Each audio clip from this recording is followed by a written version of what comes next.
James is today is not surprising at all. I mean, he really was one of those people that those cliches that are out there about someone being just so genuine and giving the shirt off your back, like James actually embodies those. So it's like not cliche for James, it's reality. We have a young man here who brings the kind of courage and innovative spirit that's going to help us in this community and beyond tackle the issues that everybody's facing and looking for solutions to. James is a person that is very respectable. He is someone who is really the same guy anytime you're around him. He's a blue-collar work ethic with a $1 million smile and genuineness. There are a couple things about James that I've learned are very important to him. Number one is his family and his obligation to his family and his love for his family. Number two is the integrity with which he addresses issues and problems. And number three is his passion.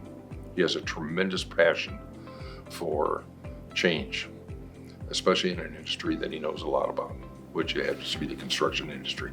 And his curiosity on 3D additive printing was one that led them down this path.